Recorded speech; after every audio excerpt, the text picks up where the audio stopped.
شهر رمضان الذي أنزل فيه القرآن هدى للناس وبينات من الهدى والفرقان.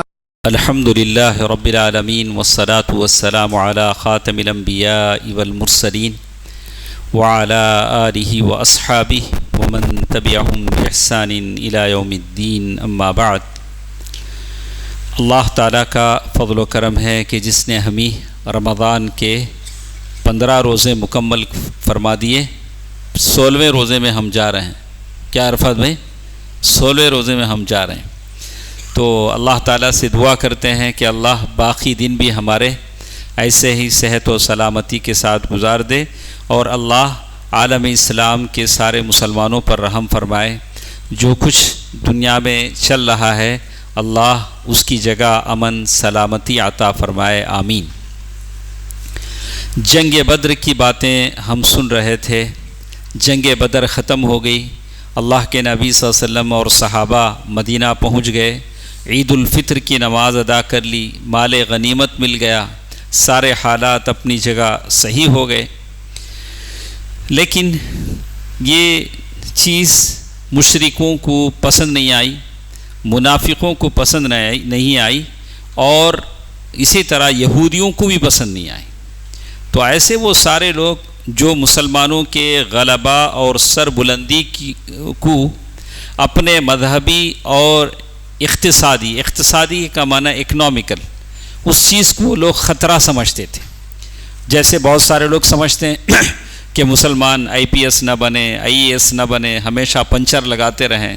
لوگوں کی خواہش ہوتی ہے مسلمان ہمیشہ پنچر کا کام ہی کرتے رہیں، کوئی مسلمان بچہ IPS نہ بنے، IAS نہ بنے. تو اس طرح کی تمنا کرنے والے بھی ہیں. تو ایسے وہ زمانے میں بھی تھے جو مسلمانوں کی ترقی دیکھ نہیں سکتے تھے. اور اس میں سے یہ تھے یہود اور مشرکین. یہ دونوں تو جل بھن رہے تھے. جب جنگ بدر ہو گئی، مسلمانوں کو فتح مل گئی، تو مسلمانوں کے خلاف غم، غصہ، رنج، الم ان کے دلوں میں آ رہا تھا کہ کیسا مسلمان جیت گئے، مشرکین ہار گئے. جیسے قرآن مجید میں سورۃ المائدہ آیہ نمبر 82 میں اللہ نے ذکر فرمایا لَتَجِدَنَّ النَّاسَ أَشَدَّ النَّاسِ عَدَاوَةً لِلَّذِينَ آمَنُوا الْيَهُودَ وَالَّذِينَ أَشْرَكُوا. آپ دیکھیں گے کہ مسلمانوں کے بدترین دشمن یہود ہیں. آج بھی مسلمانوں کے بدترین دشمن کون ہیں؟ یہود ہیں اور مشرک ہیں. مشرک کو کبھی راس نہیں آئے گا کہ آپ ترقی کریں. مشرک تو چاہتا ہے کہ آپ محتاج رہیں، فقیر رہیں، ننگے رہیں اور ان کے بھیک کے مستحق رہیں. وہ نہیں چاہتے کہ ہم لوگوں کو اچھا دیکھیں. تو کہتے ہیں کہ مدینے میں یہ 2 لوگ تھے. یہ مشرکین مکے میں تھے اور مدینے میں یہودی تھے. اب مدینے میں اور ایک ان کے ہمراز بھی تھے. تھوڑے ان کے جو لوگ ان کے قبیل کے جو لوگ تھے، اس میں سے عبداللہ بن ابی منافقوں کا سردار تھا. اس کی ایک الگ ٹیم تھی. اب کتنے ہو گئے مسلمانوں کے خلاف؟ کتنے ہو گئے؟ 3 ہو گئے. ایک مشرکین، دوسرے یہود، اور تیسرے اندر کی ٹیم. اسے بولتے ہیں آستین کے سانپ. اسے کیا بولتے ہیں؟ آستین کے سانپ. یہ مسلمانوں کے ساتھ ہی رہتے ہیں، مسلمانوں کے ساتھ ہی بیٹھتے ہیں، لیکن مسلمان ان کو پسند نہیں آتے. تو یہ تھے منافق. تو کہتے ہیں کہ ان کے علاوہ ایک چوتھا گروپ بھی تھا. یہ 3 تو تھے ہی، ایک چوتھا گروپ تھا.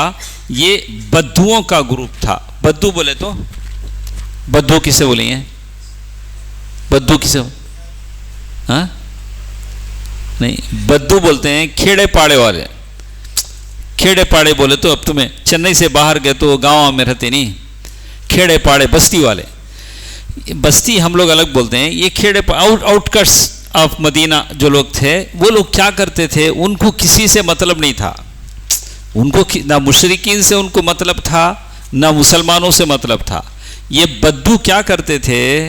یہ رابری کرتے تھے، ڈاکہ ڈالتے تھے. رستے میں کوئی آیا لوٹ لیتے تھے اسے. تو اسی طرح وہ جیتے تھے. اب ان کو ایک فکر لگی، ارے مدینے میں اللہ کے نبی آ گئے، اب ماحول پورا امن ہو جائے گا، ہمیں کیسا جینا سو، اب چوری کرے تو ہاتھ کاٹ ڈالیں گے، اب ہمیں کیسا جینا سو. تو یہ لوگ بھی خلاف ہو گئے. اب کتنے ہو گئے؟ 4. مشرکین، یہود، منافقین اور وہ بدو گوار، کیا بھی ان پڑھا، کیا ان لوگوں کا خالی ڈاکہ ڈالنا کھانا. جیسے آپ دیکھیں گے اللہ کے نبی صلی اللہ علیہ وسلم کے ایک صحابی تھے مغیرہ بن شعبہ رضی اللہ عنہ، یہ بھی اپنے گروپ کے ساتھ رابری کرتے تھے، ڈاکہ ڈالتے تھے. تو ایک دن ان کے انہوں اور ان کے فرینڈس بھی ایک جگہ ڈاکہ ڈالے اور اس کے بعد بیٹھ کے مال بانٹنے لگے. تو ان کو کیا غصہ آیا معلوم نہیں، اپنے ہی فرینڈس کو پورا کیا کر ڈالے، قتل کر ڈالے. قتل کر کے پورا مال لے کے اللہ کے نبی صلی اللہ علیہ وسلم کے پاس مسلمان ہو کے آ گئے. تو اللہ کے نبی صلی اللہ علیہ وسلم نے کہا کہ دیکھو تمہارا اسلام تو میں قبول کر لیتا ہوں، لیکن یہ مال جو لائے ہو یہ مال میں قبول نہیں کرتا، اس لیے کہ مال کون سا ہے؟ ڈاکے کا مال ہے. اللہ کے نبی صلی اللہ علیہ وسلم نے اس مال کو نہیں لیا. تو اسی لیے کہتے ہیں اب اس طرح سے اللہ کے نبی صلی اللہ علیہ وسلم کے پاس 4 دشمن تھے. تو کہتے ہیں کہ اب یہ بھی مسلمانوں کے دشمن اس لیے ہوئے کہ انہوں نے سوچا کہ اگر خطرہ مدینے میں ایک طاقتور حکومت قائم ہو جائے گی تو ہم ڈاکہ نہیں ڈال سکیں گے، ڈاکہ ڈالیں گے تو ہاتھ کٹ جائے گا. تو اس طرح سے مسلمانوں کے خلاف 4 دشمن پیدا ہو گئے تھے. تو اللہ تعالیٰ نے یہاں ایک بات کہی ہے، کہتے ہیں کہ اس کے بعد اللہ کے نبی صلی اللہ علیہ وسلم کے مدینے پر آس پاس کے قبیلے بھی حملہ کرنے لگے تاکہ اپنی طاقت اور زور بتائیں. تو ایک قبیلے ایک غزوے کا یہاں ذکر ہے، غزوہ بنی سلیم. غزوہ بدر کے بعد اللہ کے نبی صلی اللہ علیہ وسلم آس پاس کے علاقوں کی خبر لیتے تھے، کہیں کوئی بغاوت ہوتی کیا، مسلمانوں کے خلاف مدینے میں کوئی چڑھائی کرنے کے لیے جمع ہوتے ہیں کیا. تو اللہ کے نبی صلی اللہ علیہ وسلم کو معلوم ہوا کہ قبیلہ غطفان کی شاخ بنو سلیم کے لوگ مدینے پر چڑھائی کرنے کے لیے فوج جمع کر رہے ہیں. اللہ کے نبی کو معلوم ہوا تو اللہ کے نبی صلی اللہ علیہ وسلم 200 صحابہ کے ساتھ نکلے، اور اس سے پہلے کہ وہ لوگ مدینے پر حملہ کرتے اللہ کے نبی صلی اللہ علیہ وسلم ان کے گاؤں پہنچ گئے. اب گاؤں والوں نے دیکھا اچانک حملہ ہوا تو گاؤں چھوڑ کر بھاگے، بھاگتے بھاگتے 500 اونٹ چھوڑ کے بھاگے. تو اللہ کے نبی صلی اللہ علیہ وسلم کو کتنے اونٹ ملے؟ 500 اونٹ. 200 صحابہ ہیں، بانٹے تو کتنے آئیں گے؟ اللہ تعالیٰ نے اس طرح مسلمانوں کو یہ غنیمت دے دی. ہر آدمی کو 2 اونٹ ملے، ہر مسلمان کو 2 اونٹ ملے. اس غزوے میں ایک آدمی تھے، ان کا نام یسار تھا، وہ غلام ہوئے، قید ہو کر آئے. اللہ کے نبی صلی اللہ علیہ وسلم نے ان کو آزاد کر دیا، اور اللہ کے نبی صلی اللہ علیہ وسلم 3 روز وہاں قیام کر کے واپس آئے. تو یہ جو غزوہ تھا شوال 2 سن ہجری میں بدر سے واپسی کے 7 دن کے بعد پیش آیا. آپ لوگ تعجب کریں گے کہ ابھی بدر کی جنگ میں کٹے ہاتھ کٹے پاؤں وہاں سے واپس آئے ہیں، ایک دم اب آرام کرنے کو جی چاہتا تھا، لیکن 7 دن کے بعد اللہ کے نبی صلی اللہ علیہ وسلم دوسری غزوے کے لیے نکلے.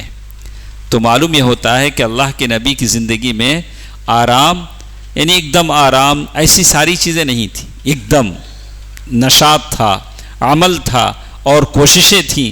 اللہ کے نبی صلی اللہ علیہ وسلم 7 دن کے بعد حضرت عبداللہ ابن ام مکتوم رضی اللہ عنہ کو کہا کہ آپ مدینے کے امیر گورنر رہیں، ہم جاتے ہیں. 200 صحابہ کو ساتھ لے کر نکلے. اللہ نے 500 اونٹ غنیمت کے طور پر عطا فرمائے. اس کے بعد اللہ کے نبی صلی اللہ علیہ وسلم کو یہاں دیکھیے، ہمیشہ یہ ہوتا ہے کسی سے اگر نمٹنے کی طاقت نہیں ہے تو لوگ قتل کرنے کی سازش کرتے ہیں، ایسا ہو کہ ان کو ختم کر دیا جائے، معاملہ ہی ختم ہو جائے. تو اللہ کے نبی صلی اللہ علیہ وسلم کو قتل کرنے کی سازش ہوئی. تو اس سے پہلے شاید میں نے کبھی آپ کو بتایا تھا کہ قریش کے شیطانوں میں سے ایک شیطان تھا، اس کا نام تھا عمیر ابن وہب. ان کا نام کیا تھا؟ کبھی بھی ہم کیا کریں گے، اسلام لانے سے پہلے آدمی کی ایک زندگی ہوتی ہے، اسلام لانے کے بعد آدمی کی ایک زندگی ہوتی ہے. آپ نے ابو سفیان کو سنا، ابو سفیان ایک زمانے تک اسلام نہیں لائے، نہیں، فتح مکہ کے بعد اسلام لائے. تو اسلام لانے سے پہلے ابو سفیان اور ان کی جورو، ان کی بیوی ہند کی ایک تاریخ ہے. تو آپ کو معلوم ہے کہ ایک دن ہند خود اللہ کے نبی کے پاس آتی ہیں، آ کر بولتی ہیں اللہ کے رسول ہمارے نوشو بڑے بخیل، کیا بولتی؟ بڑے بخیل، انہوں کنجوس بولتے نہیں، پیسے نکالتے نہیں. کس کے بارے میں شکایت کر رہے ہیں؟ ابو سفیان کے بارے میں. میں کیا کرتی، چپکے سے ان کے جیب میں سے رتی پیسے نکال لیتی. یہ آپ لوگوں کا تجربہ ہوگا، آپ لوگ بھی کیا، ہاں ہمارے گھروں میں بھی بیویاں ہیں، ہم بھی کسی کے شوہر ہیں. تو کبھی وہ شاید اگر آپ فیاض ہیں، آپ ایک کی جگہ دو دیتے ہیں تو بیوی کو اس کی ضرورت نہیں پڑے گی، نہیں. لیکن ابو سفیان کی جو بیوی تھی انہوں نے اللہ کے نبی سے شکایت کی، کہا کہ اللہ کے نبی ہمارے جو شوہر ہیں وہ پیسہ نہیں دیتے ہیں، اور جو دیتے ہیں وہ مجھے میرے بچوں کو بس نہیں آتا ہے. میں کیا کرتی ہوں، تھوڑے پیسے ان کے جیب سے نکال لیتی ہوں. تو کیا مجھے اللہ پکڑے گا کیا؟ دیکھا آپ نے کیا ایمان ہوگا اس عورت کا. حلال حرام کو جان لیا تھا ہند نے. اللہ کے نبی سے فتویٰ پوچھ رہی ہیں اگر میں نے ایسا کر لیا تو اللہ مجھے پکڑے گا کیا؟ تو اللہ کے نبی صلی اللہ علیہ وسلم نے کیا کہا؟ یہ کون بول رہی حدیث؟ ام المؤمنین عائشہ. ام المؤمنین عائشہ رضی اللہ تعالی عنہ وہ وہاں ہیں اس وقت جب ہند آئی ہیں. اللہ کے نبی صلی اللہ علیہ وسلم نے کہا ہند ایسا کرو، خودی ما یکفی کی و بنی کی، ایسا ہے تو آپ کے لیے تمہارے بچوں کے لیے جتنا چاہیے اتنا لے لو تو کوئی حرج نہیں، اس سے زیادہ لو تو معاملہ مشکل ہے. زیر لوگ کیا کرتے ہیں، اس سے ذرا زیادہ لے کو، ذرا چھپا لے کو، ذرا خرچہ کر لے. ہاں تو ویسے سب نہیں، جتنی ضرورت ہے اتنا. اب اللہ کے نبی صلی اللہ علیہ وسلم نے یہ نہیں کہا اچھا چلو میں ابو سفیان کو بلا کو تحقیق کرتا ہوں. اللہ کے نبی صلی اللہ علیہ وسلم موسم نہیں کرے. کیا بولے؟ جتنا تم آپ کو اور آپ کے بچوں کو ضرورت پڑتا ہے اتنا پیسہ تم اس بخیل شوہر کے جیب سے کیا کر سکتی ہو، لے سکتی ہو. تو بہرحال اس حدیث میں بھی ایک سبق ہم کو ملتا ہے کہ بچوں پر، بیوی پر خرچ کرنا چاہیے. لوگ ہیں اپنے دوستوں میں رہیں گے، فرینڈ میں رہیں گے تو جھریاں اڑائیں گے، ہاں وہ کیا ہو حاتم تائی بن جائیں گے. گھر میں آئے تو ان کو یاد آتا بیپار اچھا نہیں، غریب، پیسے نہیں ہیں، پورے نخرے گھر میں آئے تو یاد آتے. باہر دوستوں کے ساتھ ہیں، واہ واہ، ان سے بڑا سخی کوئی بھی نہیں، ان سے بڑا سخی اور فیاض شاید کوئی ملے. تو آدمی کو سب سے زیادہ اپنی بیوی پر، بچوں پر، بیوی کی صحت پر، بچوں کی صحت پر خرچ کرنا چاہیے، اس لیے کہ یہ اس کے بڑھاپے کا ایک ستون ہے، سہارا ہے. اسی لیے اللہ تعالیٰ نے کہا کہ وَعَلَى الْمَوْلُودِ لَهُ رِزْقُهُنَّ وَكِسْوَتُهُنَّ بِالْمَعْرُوفِ، کہ آپ اپنی بیوی بچوں کے لیے کپڑے جو خریدتے ہو، اس پر جو خرچ کرتے ہو، اس پر تمہارے لیے اجر ہے. لُقْمَةٌ تَضَعُ فِي فَمِ زَوْجَتِكَ، ایک نوالا کھانا جو آپ کی بیوی بچے کھاتے ہیں اس پر اللہ آپ کو اجر دے گا. دیکھا آپ نے، یہ حدیث بتاتی ہے کہ بیوی بچوں پر آدمی کو مال خرچ کرنا چاہیے. بہرحال وہ ہمارے اس سے یہ تھا. تو کہتے ہیں کہ مکے کے شیطانوں میں سے ایک شیطان جو اس زمانے میں کہتے تھے، ان کو کہتے تھے شیطان و قریش، قریش کا شیطان. ویسے رہتے ذرا لوگ رہتے، ہر محلے میں ایک ایک رہتا، اس سے لوگ آج پناہ مانگتے، با اس کے نام میں کون جاتا، با جانا کو، ایسے تھوڑے لوگ رہتے. تو یہ تھے عمیر ابن وہب جمحی، جو مکے کے مشرکین کے شیطانوں یعنی بڑے یہ تھے. تو کہتے ہیں اللہ کے نبی صلی اللہ علیہ وسلم کو بڑی تکلیف بھی وہ دیتے تھے اسلام لانے سے پہلے. اب جنگ بدر ہوئی تو جنگ بدر میں ان کے بیٹے بھی قید ہو کر مدینہ آ گئے، قید ہو کر مدینہ آ گئے. اور ایک دن عمیر ابن وہب کعبۃ اللہ میں گئے، کعبۃ اللہ کے صحن میں گئے. دیکھا تو وہاں صفوان بن امیہ بیٹھا ہوا ہے. صفوان بن امیہ خاموش بیٹھ کو حتیم میں. اور آپ کو معلوم ہے کہ صفوان بن امیہ وہ ہے جو جنگ بدر میں نہیں آیا تھا, اور اس کا باپ اور بھائی دونوں مارے گئے تھے. بھائی اور بیٹا دونوں جنگ بدر میں مارے گئے تھے. خاموش سوچتا بیٹھا ہے. تو عمیر بن وہب ساتھ گئے, جا کر کہا کہ اللہ کی قسم, اب ہمارے بڑے بڑے لوگ 24 آدمی ہمارے بدر کے گڑھے میں ڈال دیے گئے ہیں, ان کے بعد اب جینے کا مزہ نہیں, اب جی نہیں چاہتا کہ ہم زندہ رہیں.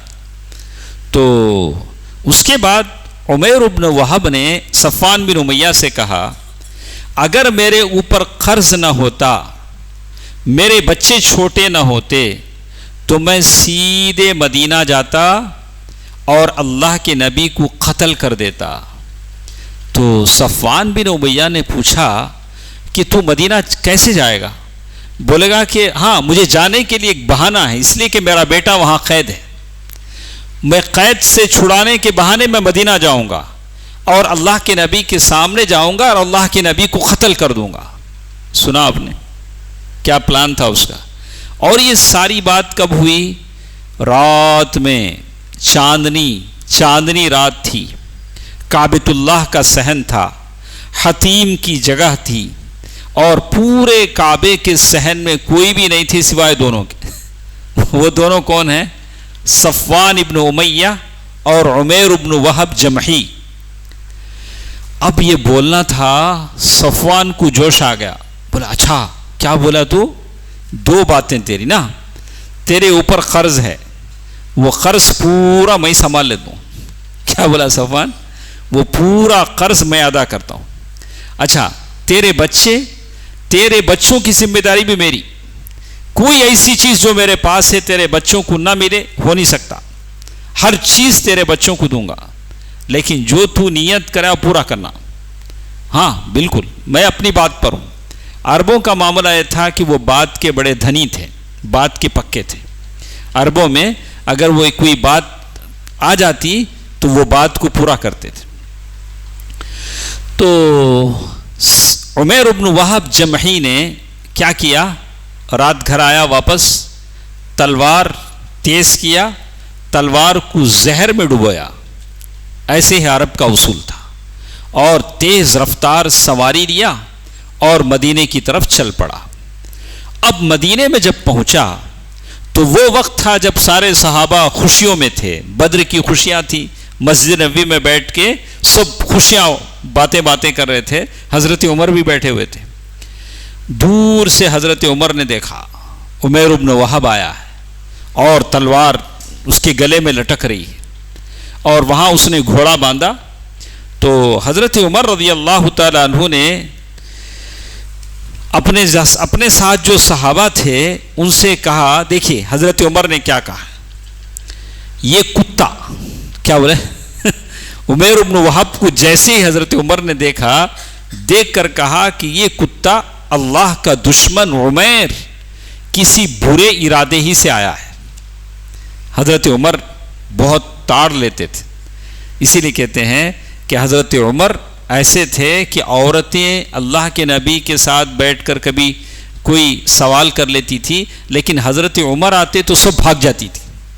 تو حضرت عمر پوچھتے تھے, عورتیں اللہ کی دشمنوں, اللہ کے نبی سے تم کو ڈر نہیں, میں آئے تو بھاگ جاتے, نہیں عمر تم نہ دیکھے تو ڈر لگتا ہوتا. حضرت عمر کا وہ خوف اور دبدبا تھا. اسی لیے اللہ کے نبی نے کہا کہ عمر جس راستے سے گزرتے ہیں شیطان بھی اس راستے سے بھاگ جاتا ہے, گزرنے سے ڈر لگتا ہے. تو حضرت عمر رضی اللہ تعالی عنہ نے جیسے ہی دیکھا, دیکھ کر کہا کہ کسی برے ارادے سے آیا ہے. فوراً اللہ کے نبی کے پاس گئے, جا کر کہا اللہ کے نبی عمیر ابن وہب آیا ہے. تو بولا اچھا ہوا, آنے دو.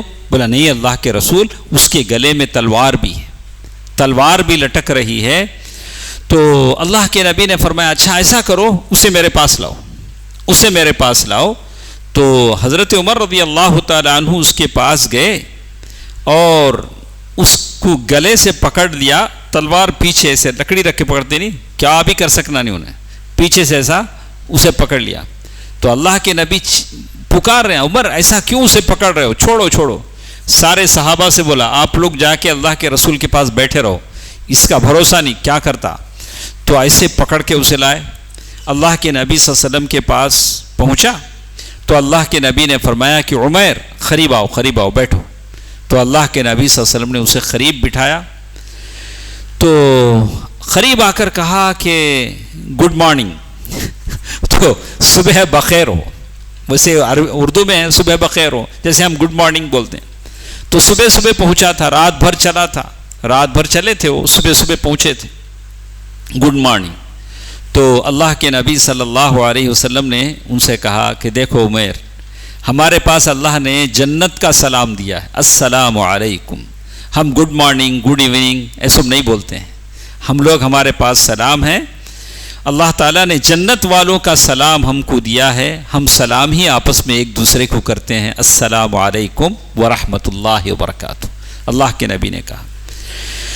اس کے بعد اللہ کے نبی نے پوچھا کہ عمیر تم کیوں آئے ہو؟ بولا کہ اللہ کے رسول میرا بیٹا آپ کے پاس قید ہے, میں کمپنسیشن دے کے میرے بیٹے کو لے جانے آیا ہوں. اس کے علاوہ بھی کوئی نیت ہے کیا؟ اللہ کے نبی پوچھے ان سے. نہیں اللہ کے رسول کیا میری نیت رہیں گی, میرا بیٹا آپ کے پاس قید ہے, بیٹے کو لینے آیا ہوں. اللہ کے نبی نے فرمایا پھر یہ تلوار کہیں کو تمہارے گلے میں ہے؟ نہیں اللہ کے رسول یہ تلوار کیا فائدہ دیے جنگ بدر میں, ہمیں ہار گئے نا تمہیں جیت گئے نا. دیکھا ہاں سبحان اللہ, یہ تلوار سے کیا تمہیں فائدہ ہوا کیا؟ اللہ کے نبی صلی اللہ علیہ وسلم نے سنا, سن کر کہا سچ سچ بتاؤ تم کیوں آئے ہو؟ اللہ کے نبی نے پھر پوچھا, بس میں قیدی لینے کے لیے آیا ہوں. اللہ کے نبی صلی اللہ علیہ وسلم نے فرمایا نہیں, یاد کرو تم اور صفوان بن امیہ حتیم میں بیٹھے تھے. اللہ کے نبی نے ایسے کہا جیسے اللہ کے نبی وہاں دیکھ رہے تھے. 100 کلومیٹر دور مکے کے اس حتیم کو اللہ کے نبی دیکھ رہے تھے. اور پھر تم نے کہا کہ اگر مجھ پر قرض نہ ہوتا اور اگر میرے بیوی بچے چھوٹے نہ ہوتے تو میں اللہ کے نبی کو قتل کر دیتا. اس پر صفوان نے تمہارے قرض اور بیوی بچوں کی ذمہ داری اپنے ذمے میں لے لی بشرطے کہ تم مجھے قتل کر دو, لیکن یاد رکھو کہ اللہ میرے اور تمہارے درمیان حائل ہے. اب عمیر نے جب یہ سنا تو ان کے ہوش و حواس اڑ گئے. وہ جانتے تھے کہ اس رات جب چاندنی رات تھی کعبۃ اللہ کے سائے میں کوئی بھی نہیں تھا, یا تو صفوان بن امیہ تھا اور یہ تھے, اور یہ تیز رفتار گھوڑے سے آئے تھے. ان سے پہلے کوئی مکہ سے مدینہ آ ہی نہیں سکتا تھا کہ بتا دے اللہ کے نبی کو آ کر. عمیر نے کہا جیسے ہی سنا اللہ کے نبی میں گواہی دیتا ہوں کہ آپ اللہ کے رسول ہیں, اشہد انک رسول اللہ, میں گواہی دیتا ہوں کہ آپ اللہ کے رسول ہیں. اے اللہ کے رسول آپ ہمارے پاس آسمان کی جو خبریں لاتے تھے اور آپ پر جو وحی نازل ہوتی تھی اسے ہم جھٹلا دیا کرتے تھے, لیکن یہ تو ایسا معاملہ ہے جس میں میرے اور صفوان بن امیہ کے علاوہ کوئی موجود نہیں تھا, یہ تو میرے ساتھ ہوا تھا. اسی لیے اللہ کی قسم مجھے یقین ہے کہ یہ بات اللہ کے سوا کسی نے آپ تک نہیں پہنچائی اور آپ اللہ کے سچے رسول ہیں. تو اللہ تعالیٰ نے ایسے مجھے ہدایت دی اور اس مقام تک ہانک کر اللہ تعالیٰ نے مجھے لایا ہے. پھر عمیر نے کلمہ حق کی شہادت دی اور اللہ کے نبی صلی اللہ علیہ وسلم نے سارے صحابہ کو مخاطب کر کے کہا, صحابہ یہ عمیر بن وہب ہے, مسلمان ہو چکے ہیں, ان کے ساتھ 3 کام کرو. پہلا کام یہ کرو اسے دین سمجھاؤ. جو بھی مسلمان ہوتا ہے پہلا کام کیا کرنا ہے, اسے دین سمجھانا ہے. قرآن پڑھاؤ. دوسرا کام یہ کرو کہ اسے قرآن پڑھاؤ. تیسرا کام یہ کرو کہ اس کے قیدی کو آزاد کر دو. جس قیدی کو یہ لینے آیا تھا اس قیدی کو آزاد کر دو. اللہ کے نبی نے 3 باتیں. اب ادھر دیکھو صفوان بن امیہ, وہ جو بھی لوگ آتے مکے میں ان کو بولتا واہ تھوڑے دن صبر کرو, خوشخبری آئیں گی تم نا, اب ایک اچھی خوشخبری آنے والی ہے. صفوان بن امیہ وہ اپنے اس میں مست ہے کہ بھیجا ہے بہت جلد اللہ کے نبی کی قتل کی خوشخبری اسے ملے گی، حالانکہ نہیں معلوم کہ اللہ کے نبی واللہ یعصمک من الناس، اللہ کا وعدہ ہے کہ اللہ نبی کی حفاظت کرے گا۔ ابو صفوان بن امیہ کہتا تھا کہ چند ہی دنوں میں ایسا واقعہ پیش آئے گا جو بدر کی مصیبتوں کو بھلا دے گا، بدر میں جو ہم کو لاس ہوا ہے وہ سب ہم بھول جائیں گے۔ اب ساتھ میں جو بھی مدینے سے قافلے آتے ان سے پوچھتا کیا تو بھی ہوا کیا مدینے میں، ایسے پوچھتا رہتا ہے۔ تو بالآخر ایک آدمی نے اسے بتایا، ارے کیا ہوا بھائی، عمیر مسلمان ہو گئے۔ یہی اس کو خبر ملی کہ عمیر ابن وہب مسلمان ہو گئے۔ اب یہ سن کر صفوان ابن امیہ نے قسم کھائی کہ میں کبھی بھی اس سے بات نہیں کروں گا اور کبھی اسے میں کوئی نفع نہیں پہنچاؤں گا۔ اور ادھر حضرت عمیر ابن وہب دیکھا اللہ تعالیٰ نے کیا، پہلے وہ کیا تھے اب کیا بن گئے۔ حضرت عمر نے جب دیکھا تو کیا کہا ان کو، لیکن صحابی بننے کے بعد ان کا شرف کیسے ہوا، اسلام سیکھ کر مکہ واپس آئے۔ حضرت عمیر بن وہب اسلام سیکھ کر مکہ واپس آئے اور مکے ہی میں رہ کر اسلام کی دعوت دینا شروع کیا، اور عمیر بن وہب رضی اللہ عنہ کے ہاتھ پر کئی لوگ مسلمان ہوئے۔ اللہ تعالیٰ کسی کو ہدایت دینا چاہتا ہے تو ایسے ہدایت دیتا ہے۔ یہ ہدایت تھی جو عمیر بن وہب رضی اللہ تعالیٰ عنہ کو ملی۔ اس کے بعد ہمارے ساتھ غزوہ بنو قینقاع کی کچھ باتیں ہیں، انشاءاللہ کل کے درس میں ہم اسے سنتے ہیں، اس میں بھی بہت ساری عبرتیں ہمارے لیے ہیں۔ اللہ تعالیٰ سے ہم دعا کرتے ہیں کہ اللہ سبحانہ و تعالی عالم اسلام میں جہاں جہاں مسلمان پریشان ہیں اللہ ان کی پریشانیوں کو ختم کر دے۔ اللہ جتنے ہمارے ساتھ اس درس میں بیٹھے ہیں اللہ سب کو اجر عظیم دے۔ میں آپ سبھی سے کہوں گا کہ آپ کے دوست و احباب کو بھی اپنے ساتھ لے آئیں، جس طرح آپ کو اجر مل رہا ہے وہ بھی اس اجر میں انشاءاللہ شریک رہیں۔ اللہ ہم سب کے جسموں میں صحت، مالوں میں برکت عطا فرمائے۔ اللہ رمضان کا موقع ہے، ہم سب کی دعاؤں کو شرف قبولیت بخشے۔ اللہ ہمارے جتنے دنیا سے جا چکے ہیں سب کی مغفرت فرمائے، ان کے قبروں کو نور سے بھر دے۔ اللہ ان کے قبروں میں جنت کی کھڑکیاں کھول دے، آمین۔ والسلام علیکم ورحمۃ اللہ وبرکاتہ۔